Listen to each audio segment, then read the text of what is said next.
로마노가 유튜브에서 이렇게 이야기를 합니다. 맨시티는 네투 측과 만나 영입 가능성을 물었다. 마레스카가 네투를 아주 잘 알고 있으며 여전히 높게 평가하고 있기에 영입 작업을 시작하게 되었다. 사비뉴가 팀을 떠날 시 본격적으로 움직이게 될 것이다. 하지만 네투는 알론소의 계획에 포함되어 있는 선수이기 때문에 좋은 제안이 오지 않는 한 매각하지 않을 것이다. 한편 맨시티가 네투 측과 대화를 유지해 나간다면 네투 또한 이적에 대해 긍정적으로 생각할 수 있기에 클럽 간의 협상이 아주 중요할 것으로 보인다. 하지만 만약 토트넘이 사비뉴를 영입하지 못한다면 토트넘이 네투의 영입을 고려하게 될지도 모른다 라고 이야기를 했습니다. 요약하자면 마레스카를 위해 맨시티가 움직이고 있다. 마레스카가 좋아하는 선수를 영입해주고 싶어한다 라고도 해석을 해볼 수가 있겠죠. 펩이 맨시티에 왔을 때 귄도안을 선물해주고 펠레그리니에게 나바스와 네그레도를 선물해준 것과 비슷한 의미라고 생각해도 되지 않을까 싶습니다. 아무튼 오게 된다면 양쪽을 소화할 수 있는 윙포워드이기 때문에 도쿠와 세메뇨의 백업을 동시에 맡게 되지 않을까 하는 생각을 가져보게 되고요. 도쿠 같은 경우에도 공을 잡았을 때 견제를 심하게 받는 경향이 있기 때문에 부상과 밀접해 있다고도 할 수가 있거든요. 그리고 세메뇨는 터치 문제로 인해서 경기력에 기복이 좀 있는 편이기도 하고요. 이런 상황에서 경쟁이 가능한 선수를 영입해서 팀에게 안정감과 선수들에게 긴장감을 동시에 선사해 줄 수 있는 좋은 선택이 되어줄 수도 있을 것 같다는 생각이 듭니다. 그리고 개인적으로 보기에도 도쿠가 드리블러, 세메뇨가 세컨 스코어러 성향의 선수라면 네투는 이 두 명의 선수가 가지지 못한 훌륭한 크로스를 가진 선수이기 때문에 셰르키 같은 찬스 메이커가 경기를 풀어내지 못할 때 측면에서 찬스를 충분히 제공해줄 수 있는 선수이지 않을까 하는 생각도 가져보게 됩니다. 이 팀의 메인 스코어러는 195cm의 홀란드이니까 말이죠.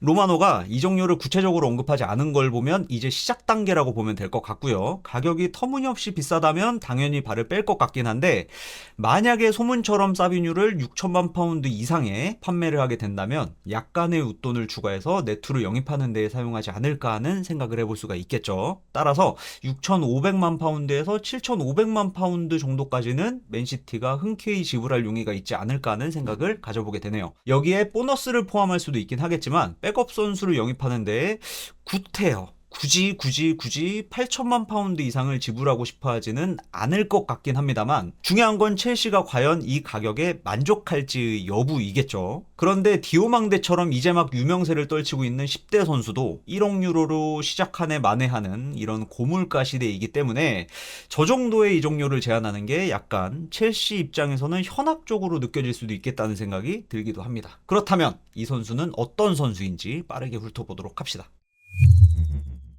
자, 일단 00년생의 페드로 네투 선수고요. 174cm의 라이트 윙포워드가 주 포지션입니다. 하지만 여기서도 보여지다시피 왼쪽에서도 출전했었던 이력이 있고 맨시티와 경기할 때도 왼쪽에서 레프트 윙포워드로 출전한 적이 있었죠. 그리고 오른쪽이 주 포지션이긴 합니다만은 왼발잡이에요. 따라서 이제 반대발 윙어다라고 생각하면 되겠죠. 에이전시는 게스티푸테인데 슈퍼 에이전트인 멘데스의 회사이기도 하죠.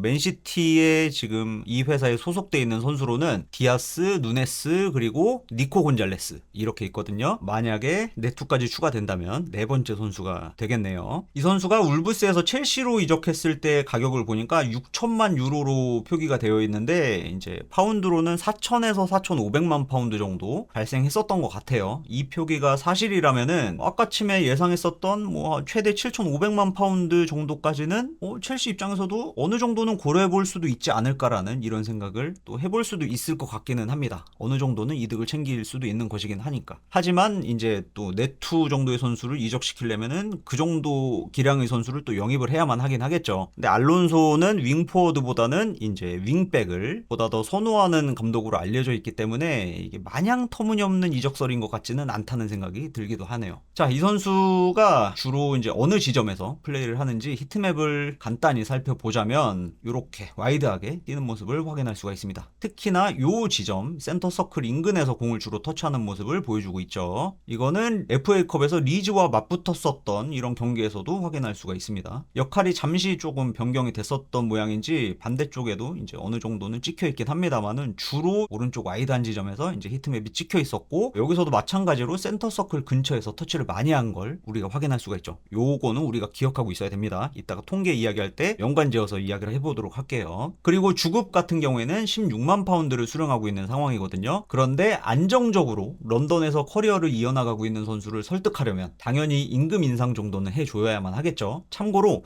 셰르키가 18만 파운드, 그리고 세메뇨가 15만 파운드, 그리고 연봉 협상 중인 도쿠가 5만 파운드를 수령하고 있는 중이긴 하거든요. 이거 어쩌면 티자니에 이은 주전보다 주급이 높은 백업 플레이어에 등극하지 않을까 하는 생각도 들게 되네요.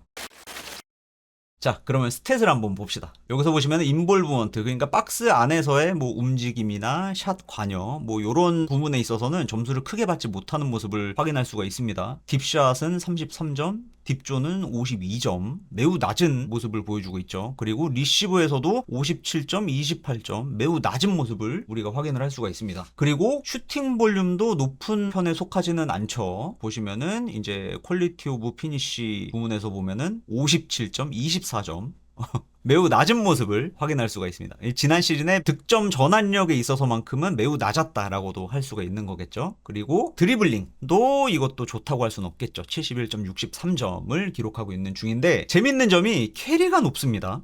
여기서 보시면은 전진 캐리, 그리고 크리에이션에서도 캐리가 약간 좀 높은 점수를 받고 있는 걸 확인할 수가 있죠. 이거는 이렇게 해석을 해볼 수도 있을 것 같아요. 비록 내가 턴오버를 당할지라도 나는 공을 몰고 올라갈 거야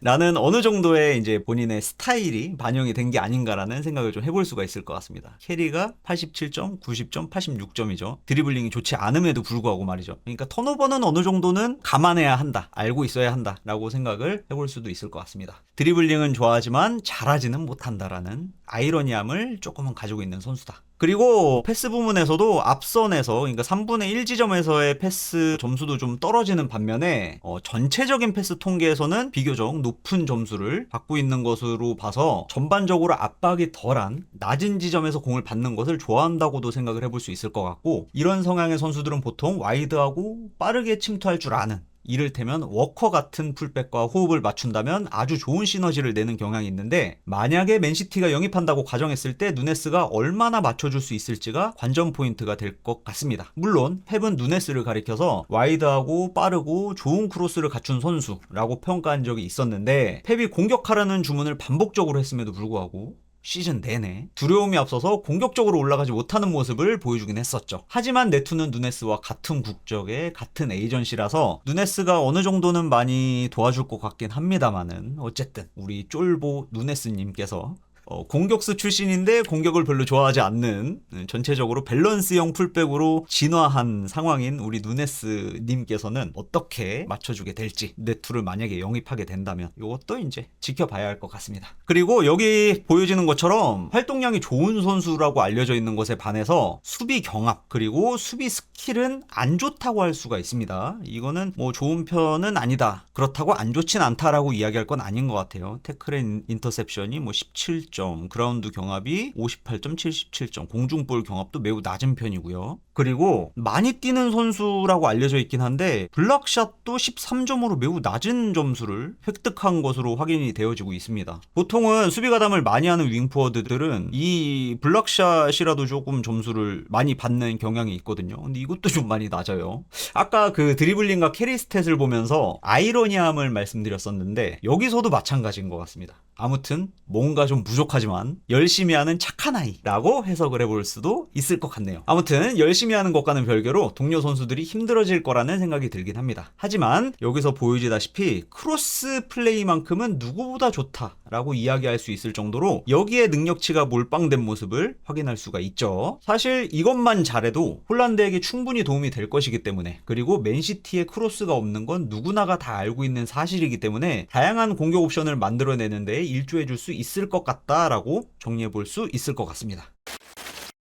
일단은 통계까지 일단 다 봤고요. 개인적인, 지극히 주관적인 제 사견을 조심스럽게 말씀드려 보자면은, 참고로 저는 지난 시즌 네투의 퍼포먼스를 가리켜서 좋은 이야기를 되게 많이 했던 기억이 나요. 하지만 주급 8만 파운드를 수령하고 있는 사비뉴를 내보내고 그 자리에 고주급자를 앉히는 게 과연 옳은 것인가 하는 의심이 들긴 합니다. 물론 네투는 사비뉴보다 더 많은 것들을 해줄 수 있는 선수일지도 모르지만 영입 당시의 기대치로만 놓고 보면 사비뉴도 이렇게 될 선수는 아니었거든요. 라리가 베스트였어요. 있었으니까 말이죠. 그리고 마레스카는 네투를 잘 쓴다 라고 생각하기에도 약간 의구심이 드는 이유가 뭐냐면 지금 이 보여지는 스탯 자체가 마레스카가 첼시에 있었을 때도 반영된 수치라서 그렇게 많이 달라질 것 같다는 생각이 들지 않거든요. 물론 뭐 알아서들 잘 하겠고 뭐 프론트들도 뭐 다들 전문가들이라서 뭐 다들 생각이 있겠지만은 제 짧은 생각으로는 이렇습니다. 이럴 거면 그냥 포든을 윙포워드로 쓰면 되는 건데 라고 말이죠. 아무튼 영입설이 사실이고 만약에 맨시티가 네투를 영입한다면 홀란드가 한 5골 정도는 더 많이 넣을 수 있지 않을까?